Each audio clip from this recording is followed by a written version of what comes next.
la tournée des communes les plus impactées. Il s'agissait de Fass, de Tapé-Colobane, il s'agissait de Cambérène, de Grand Médine, de Grand Yoff et des parcelles, mais nous n'avions pas eu le maire pour arriver aux parcelles. Donc, vu l'ampleur des dégâts, surtout dans les maisons qui sont dans des points bas, les maisons étaient inondées, c'était pratiquement une hécatombe. Quand on a vu ça, nous nous sommes dit que la ville devait, comme à son habitude, accompagner encore les communes dans ces inondations. Et qu'est-ce qu'il fallait faire? Il fallait justement les doter en motopompes. C'est ce que nous avons fait, ça a pris un peu de temps, mais c'est arrivé à bon point parce qu'aujourd'hui, vous avez vu, il est en train de tomber de grosses gouttes d'eau, donc toutes les rues sont pleines d'eau. Je pense que on pourra, avec ces motopompes, soulager bon nombre de populations. C'est pourquoi donc je remercie le maire Michel Alioune Cissé qui nous a reçus en compagnie des délégués de quartier, des différents délégués de quartier de Fass-Colobane.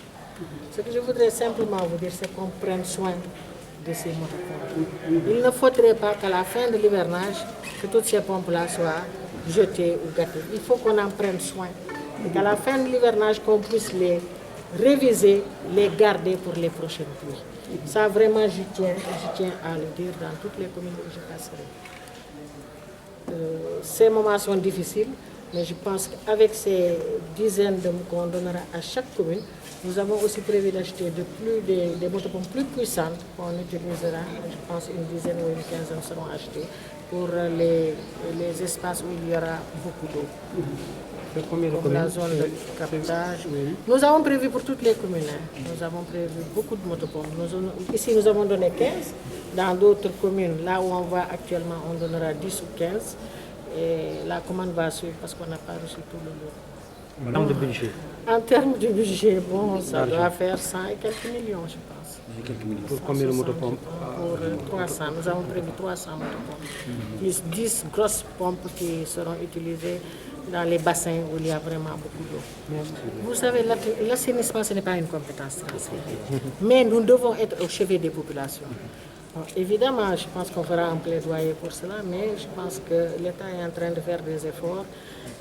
Vu ce qui s'est passé dernièrement, les gens sont à pied d'œuvre pour vraiment essayer de mettre l'accent sur l'assainissement. Hier, par exemple, on était à la baie de Hann, où le projet de dépollution et la baie de Hann a posé la première pierre pour les travaux qui vont durer 3 ans. Donc, à ce rythme, je pense que nous arriverons à trouver des solutions pour que vraiment Dakar ne soit plus inondé. Parce que aussi, ce qui se passe, c'est dans des quartiers qui ne sont pas vraiment bien structurés. C'est le cas de Grand Médine, c'est le cas de Grand Yoff, c'est le cas de Ouakam. Et je pense que petit à petit, avec la Fondation Droit à la Ville, nous trouverons les solutions adéquates pour mettre les populations dans de bonnes conditions. Certains sinistrés sont également relogés dans des écoles, dans les sites de recasement. Que fait la mairie pour ces sinistrés? Nous avons été les visiter. Par exemple, à Grand Médine, nous avons été à l'école de Grand Médine où nous avons amené quelques denrées et des produits sanitaires. Parce que vous savez, après la Covid, les inondations sont arrivées. Donc, ça fait 2 choses vraiment qui impactent, qui fatiguent les populations.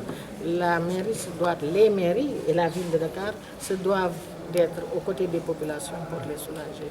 Nous avons aidé donc les populations en produits sanitaires, en denrées alimentaires. Vous vous rappelez, au début de la Covid, nous avions donné aux 19 communes, à chaque commune 15 tonnes de riz, du savon, du javel, du sucre.